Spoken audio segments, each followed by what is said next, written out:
Hey, hey. Um, Today I want to remind you, if any of you guys are feeling this way, that it's okay, but it's also your job to work on it.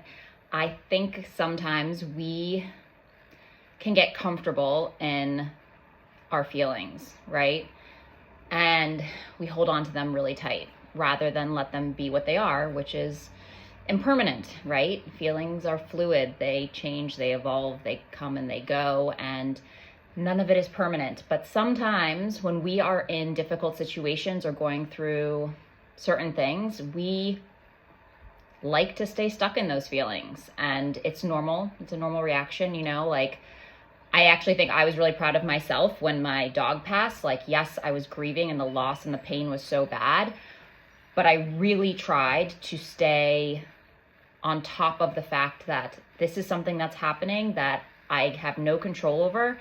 And I can either cry for the next 6 months every day and feel like shit and grieve and loss and all this stuff, or I can acknowledge the fact that like, this is really shitty and this is going to feel shitty for a little bit. And on top of that, I have gratitude for everything I had with my pup and all of whatever, my life with her.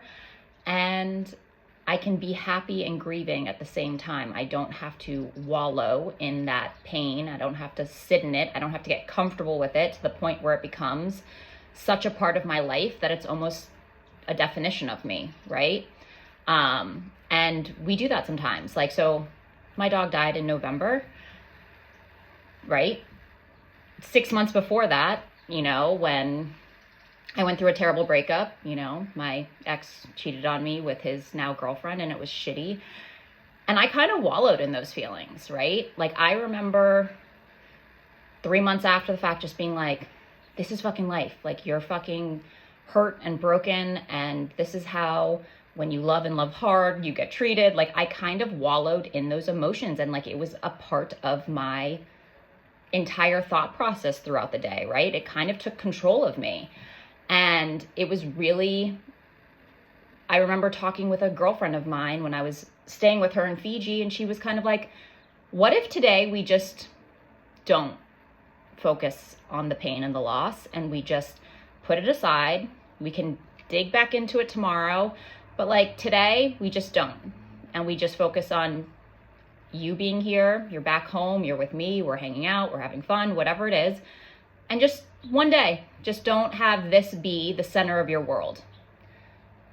And at the time I remember being like, you don't understand what I'm going through. But she was right. And the more that I focused on it being a part of my life and not the focus of my life, it started to shift.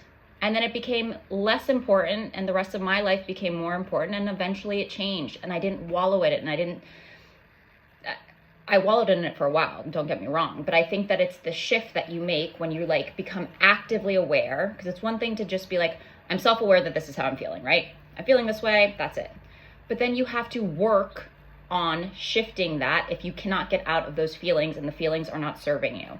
So I had to actively work on it, and I did. And like, for the better. On the other side of it, amazing, great. But I think sometimes we like to stay stuck in comfortable places because like the woe is me story is way more than anything else we can imagine. So like, we love to be the victim and be upset and stay in those feelings. And that's your choice. It's your life. You can do as you please, whatever makes you happy. But if you don't want to waste your life wallowing and being like, woe is me and the victim, and bad shit always happens to me and I lose people or dogs or whatever it is, you have a choice. And you can start making other things slightly more important every day, to the point where you shift your focus to things completely different than what you were living in when you thought you could not get out of it. So anyways, if you're feeling stuck in your emotions, try to focus on one little thing today that can change and shift that for you, okay? Because it's not fucking easy when you're going through the shit. I know, I've been there. It's painful, it hurts, it sucks, but it's your life and you get to live it as you see fit, and you get to shift it however you want to. And staying stuck in hard, painful emotions doesn't serve you. Okay? Have a good one. Enjoy this day. Woo!